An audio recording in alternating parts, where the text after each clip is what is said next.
Man is only 90% water. On the hour is 100% news.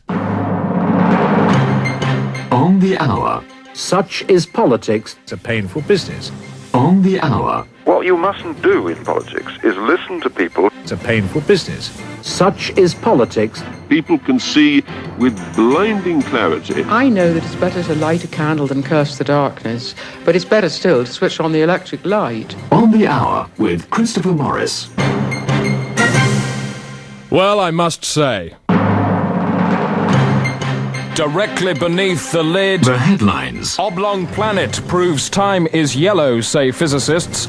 The LTA reveal how skill will return to tennis with the introduction of the new single-sided racket. And in the financial world, the markets crash after the Chancellor is found chewing the AQ. On the hour. Plus, coming up, charity Duchess Elizabeth Taylor reveals the horrors of her new throat infection. It's made me feel unwell. At this moment of time, you'll probably guess from the way I'm talking to you, not particularly able to cope with the problem. And John Major unveils his keynote vision for tomorrow's Britain. A classless society is a society that has a drab, uniform choice that whatever may be, where everything is entirely the same. That is what I mean by a classless society. But first, the news. New plans for schools to fight for pupils have been announced by the Department of Education today. The proposals, designed to introduce new levels of competition, require headmasters to fight each other on the school playing fields for the right to teach bright children. In the event of neither headmaster smashing the other one's face in, the contest will be decided with a full-scale pitch battle in which whole schools will wage war on each other over a period of several days. The winner will be the school which ends up with fewer dead. News update. And we've just heard that Prince Edward will be executed today. The decision follows months of speculation that the Queen's youngest son was not up to standard, and the palace may have been forced into their decision when the press obtained copies of Edward's recent low reading on the palace's royalty meter. Our reporter Debden Jubilee is outside the palace watching the gathering crowds. I'm outside the palace now, watching the gathering crowds. Debden Jubilee watching the gathering crowds. On the hour, Rich Pickings at the Media Events Interface. The Ministry of Defence has today announced the purchase of a single new weapon which will render the rest of the nation's defences redundant. Even now, details of the machine are shrouded in secrecy, but it is rumoured to be ready for service today. And we've managed to get hold of the manufacturers, Posman Whitby Munitions. They're on the telephone now. Hello? Concord, good evening. Good afternoon. Good afternoon, sorry. Is the machine ready to go? Is the machine? What machine? The new machine ordered by the Ministry of Defence. Ah, no, you've got the wrong company, sir. We've got nothing to do with the Ministry of Defence order. This is Concord Auto Services, a garage. Keep the number so that next time we will collect your car, service it, vacuum and wash it, and return it to you. Just give a call and ask for Phil Bartley, and any booking for servicing, repair, and any Right, vehicle I'm sorry, I think that was our defence correspondent, Martin Leahy, who was lined up as our next commentator but one. We'll go to line 2 now, where I gather we are through to the weapons manufacturers Posman Whitby. Hello? Good afternoon. Sorry? Never mind. Now, can you just tell me, how much will the MOD be paying? MOT? You want MOT as well? They've ordered it, I believe. Listen, service parts and labour is going to be about £65. And has the new machine been tested? Yeah, that one, the CO you mean? Pardon? I got the machine, I can adjust the CO for you. The CO? Yeah. Commanding officer? Yeah. General Beasley at the MOD. The MOT? These are precious seconds of news time. Perhaps you could speed up the rate of your response. Listen, you come in here, I'll check the car, I'll give you a price, my friend. Why the secrecy? Eh? I must press you on this. Eh? Can you tell me exactly how it will be used to wipe out the enemy in the event of war? Ooh! On the hour, leaves the apple to ripen on the bough, then harvests it at tremendous speed. And a quick look at today's weather. Brighter in the north than in the south. Like the people. Brian. And the weather brighter in the north than in the south. like the people. Time now for Alan Partridge with Sports Desk. And Alan, will the weather be affecting today's sport at all? This is Sports Desk. I am Alan Partridge. Tennis.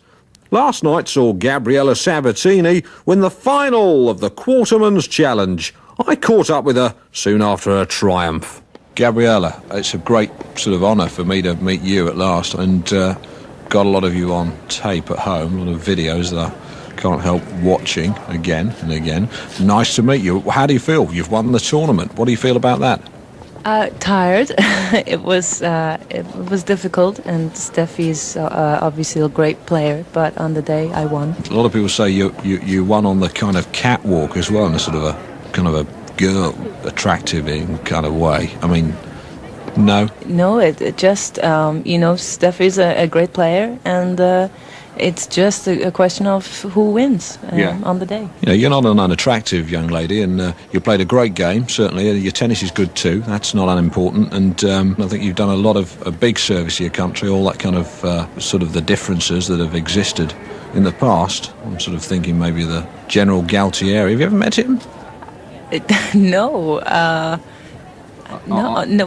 don't know what you mean exactly. Well, it's just that General Galtieri is a bit of a tennis player himself, although he played tennis with people's heads, was the line I heard. Bit of a joke. I mean, he's gone now, it's behind us, we don't have to talk about that really. All the whole Falklands thing, I think, it really needn't be raised. You won the match, you lost the Falklands, there must be some sort of compensation. Huh. On the hour, choice morsels from a broad kitchen.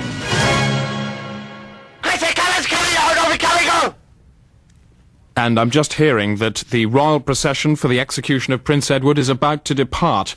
Over now to Debden Jubilee at Buckingham Palace. Well, yes, and what a heartwarming scene now greets the eye outside the palace. The huge crowd stretching away towards Admiralty Arch, hugging the Mall, hugging it like a cross-section through a thickly cladded pipe, with the road as the pipe and the crowd as the cladding. That's what it is.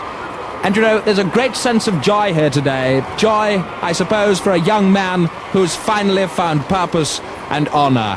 One begins to swell with great pride and emotion at the mere thought.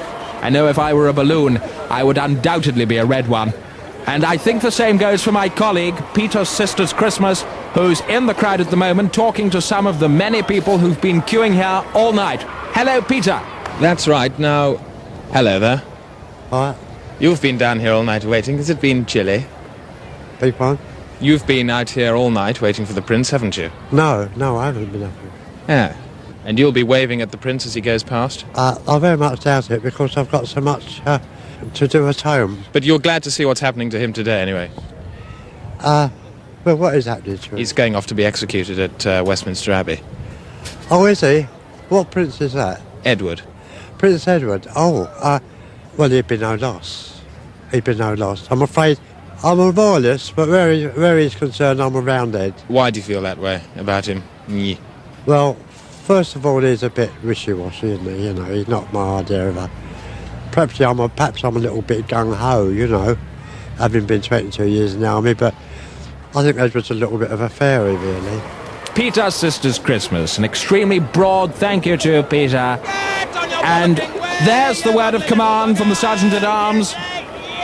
The landau now begins to move out, and the Prince is standing up.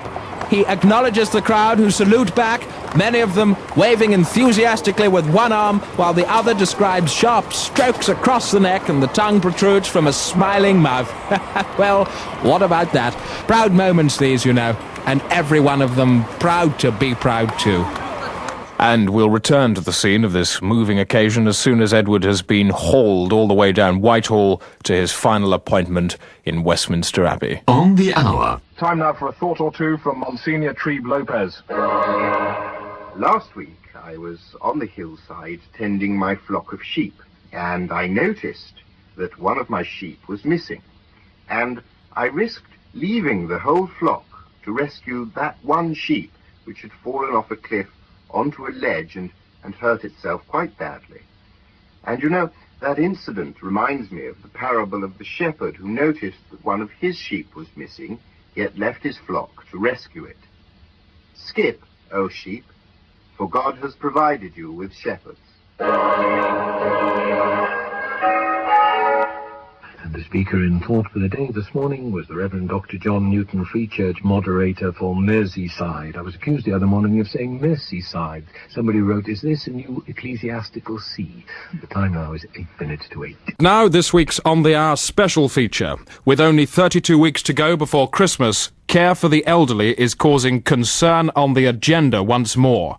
None more so than in the Labour-run London borough of Harrington, where elderly care is the cause of concern.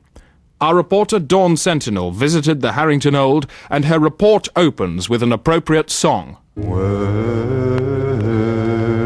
is love? All right, Harry, how are you doing? You all right? Is that Janet? Yes, hello. Hello. You all right? Now, look, I've brought some friends with me, Mick and Dave. Hello, Mick. Hello, Dave. Mick and Dave, and they're going to take you out on the streets, all right?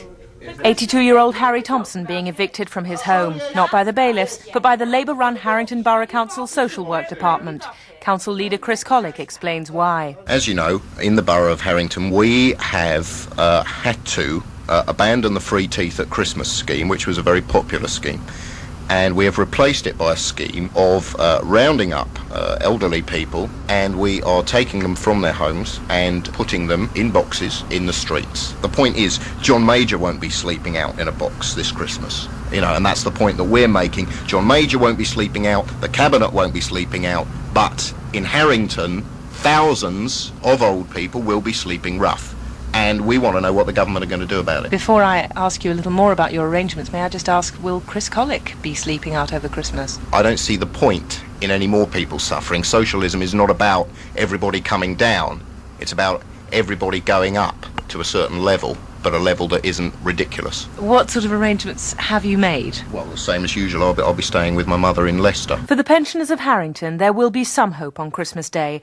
Luke Goswell, leader of the charity organisation The Christian Fist of Gratitude, has been leading the campaign to raise money for the elderly. Although £37.50 has been raised numerically, there's a lot more that's been raised in people's hearts. You've been asking people to donate toys. It doesn't strike me immediately what benefit toys would be. No, what we've been asking people is to get all the toys, all the things they can think of, perhaps things that they don't particularly like, you know. So don't send any new toys. We want slightly damaged ones, obviously. There's all kinds of things, a variety of stuff. There's mutant turtle things, He-Man figures. Someone yesterday gave me a calendar of the rock band Marillion, which is quite unusual.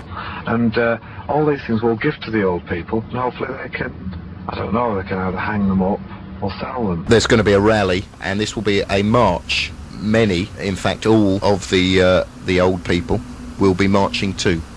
And let me tell you, a lot of them are very old, and they don't want to march, but they'll be marching. And if they have to be physically carried, we will carry them, because we support those people. Some of them will be carried in their boxes, so we will symbolically burn a lot of these boxes, and maybe, you know, there could be some old people inside the boxes, maybe, because we don't know what can happen.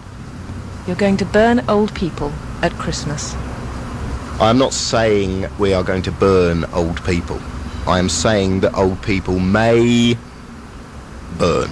There are all kinds of administrative things that have to be taken care of first before we can even start giving help to the elderly. For example, I visited Lourdes on behalf of the charity.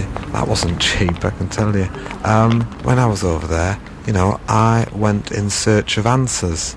I asked questions at the grotto. Like the question asked, I'll tell you, the question asked was, Jesus, what am I going to do? And he said, well, go back and have another think about it. And I did that, and that was money well spent.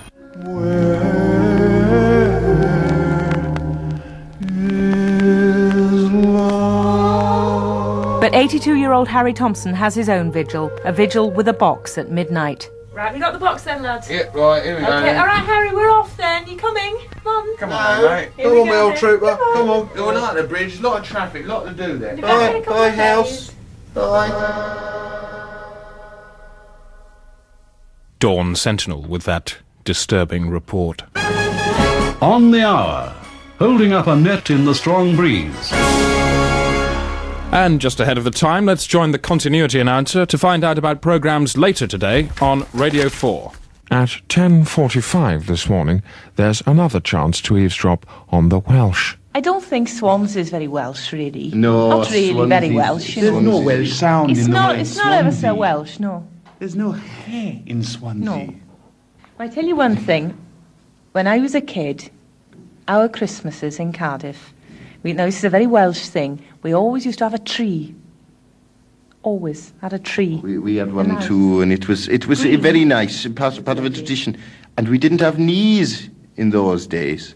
That's the Welsh at 10:45, and an hour and 3/4 before that at 9 o'clock, it's time to call Nick Ross. Good morning. John Major says he won't. Neil Kinnock says he might. Paddy Ashdown says they must. It's been called venereal TV. But nowadays, almost every week seems bad for British Rail. People who can't see or hear or move or even think. But do you want full-scale electoral reform? Or is it bonkers? Is it daft to try to legislate disabilities away? What's your experience of train travel and what can put things right? If William Kennedy Smith was on trial in Britain, should you and I be able to tune in? Do you think your journeys then would be safer, more reliable and pleasant? Do call. That's Call Nick Ross at 9 o'clock this morning on Radio 4. Today at 9 o'clock this morning with Nick Ross on Call Nick Ross.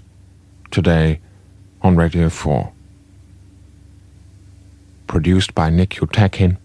And just ahead of the weather, there's an SOS message for a Mr. Robert Smithson currently being buried in Yorkshire. Could you please return home immediately? You're perfectly all right. Pause while we just think about real ale. The time is coming up to 5 to 8.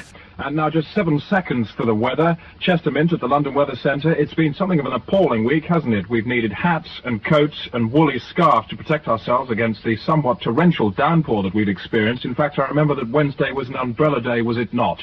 Any chance of a change? Starting in the south.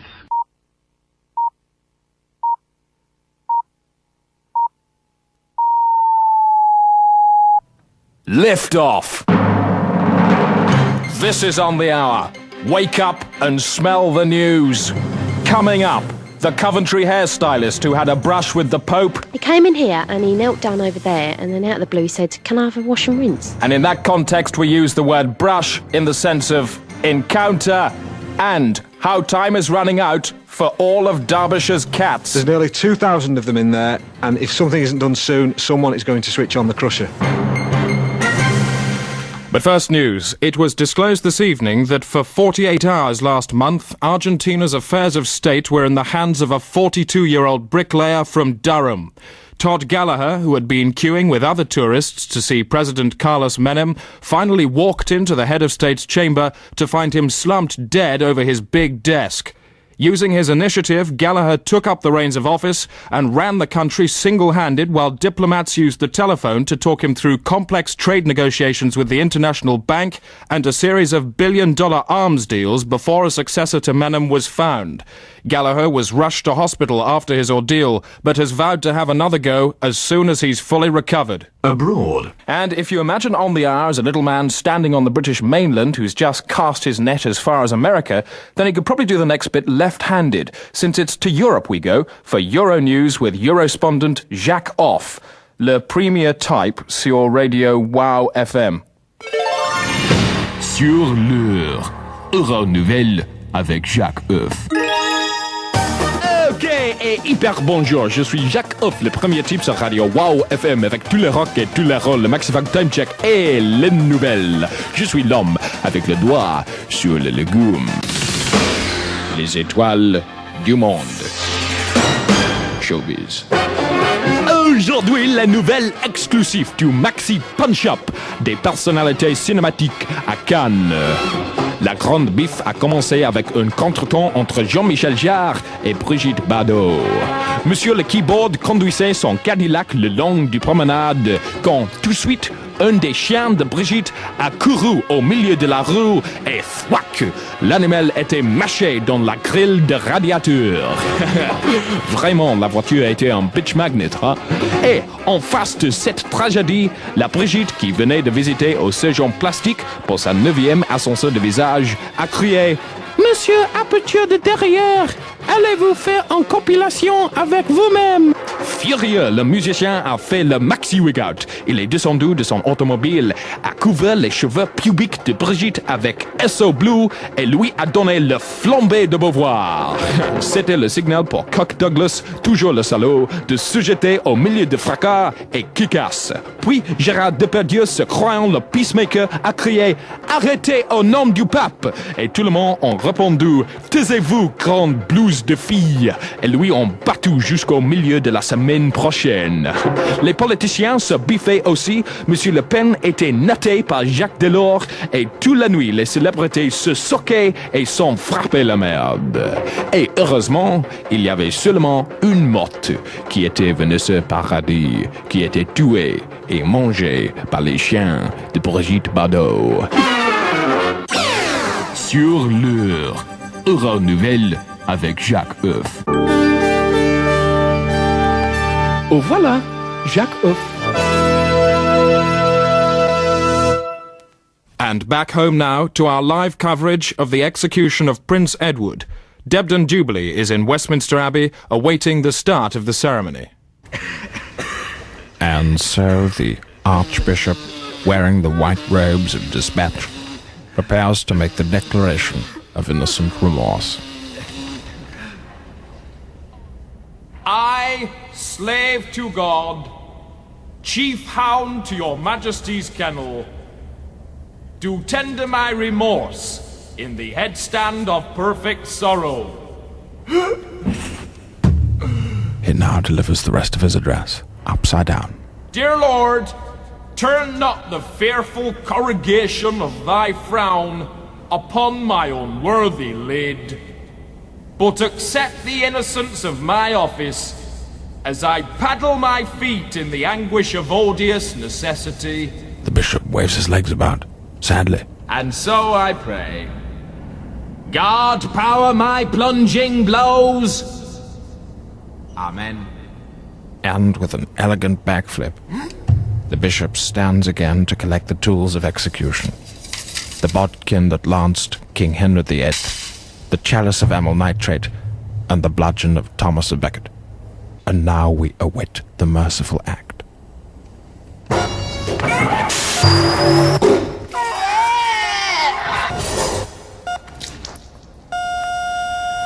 Oh, and that's a shame. The congregation heard it too, yes. Quite clearly, at the very last moment, the boy yelped, and that means, of course, that he can't now be buried in consecrated turf, but must be left on a hillside in Scotland. And I'll have to interrupt you there, Debden. I know you can't hear me, but when you fail to hear your own voice being relayed from the microphone into your headphones, you'll realise we have wrested control of the broadcast. That incident, of course, plunges us into constitutional crisis. I'm not even sure if we're allowed to carry on broadcasting. Brian, do you know? I don't think Bad Light should have been allowed to stop the play at the Oval. Do you remember the one at Old Trafford where they played till 9 o'clock and David Hughes went on and said to Jackie Bond, if I can see it, I'll hit it, and scored 24 off the final over and they won. Well, I'll take that as a yes. Time now for Rosie May with Green Desk. Green Desk. Green News update from me, Rosie May. Smoking is good for the environment and for smokers too. For many years, doctors have told us that smoking is bad for us. However, it isn't. It is good for us and the environment. Green Desk. Silly string is a danger to our society and would be banned under a Liberal Democrat government. The popular string-like novelty has come under fire from Liberal Democrat leader Paddy Ashdown. He says if the silly string were squirted at a child or old person from close range, it may go in their hair. Paddy continues that this almost happened to him once, but using his SAS training, he was able to dodge it, and luckily it just sort of went on the floor. Green Desk.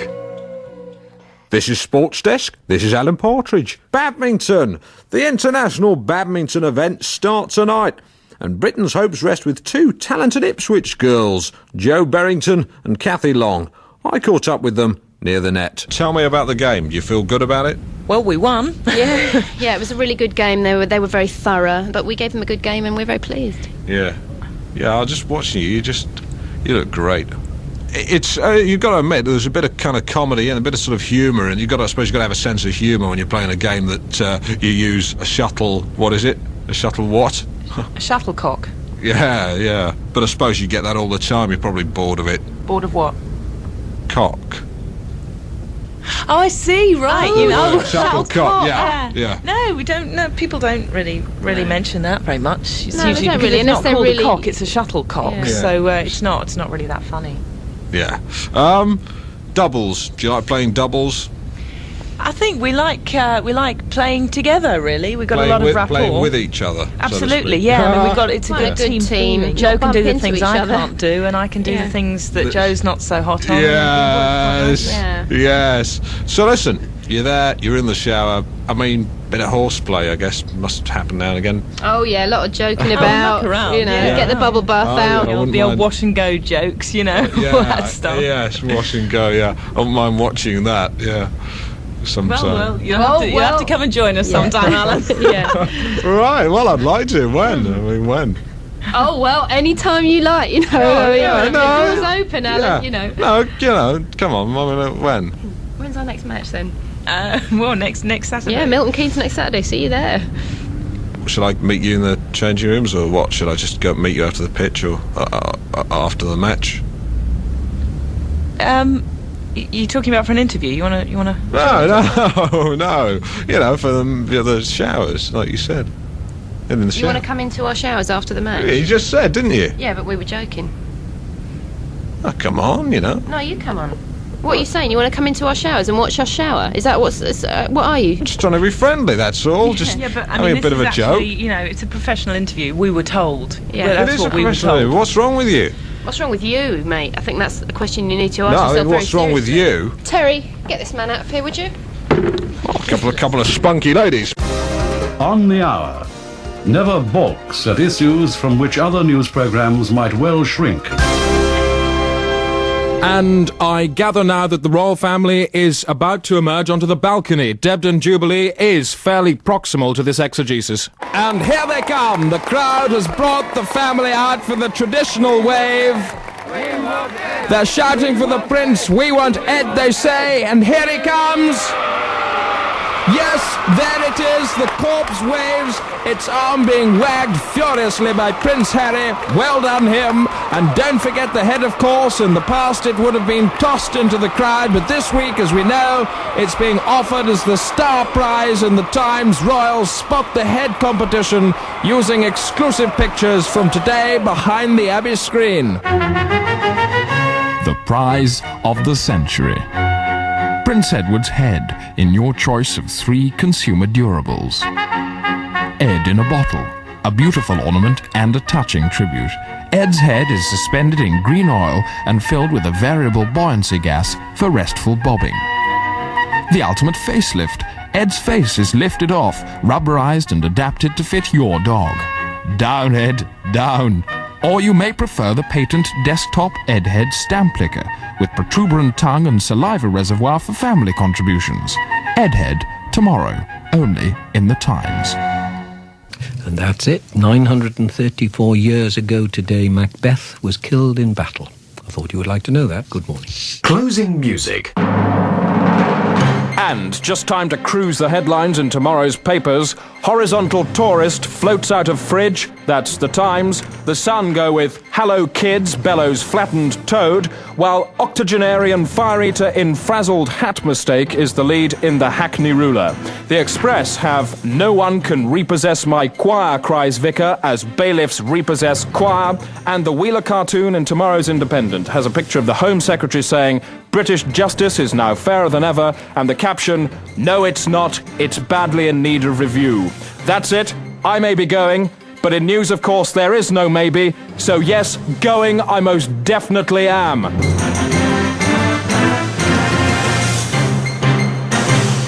See, I've gone. On the Hour was written by Chris Morris, Richard Herring, Stuart Lee, Stephen Wells, Andrew Glover, David Quantick, and the producer was Armando Iannucci.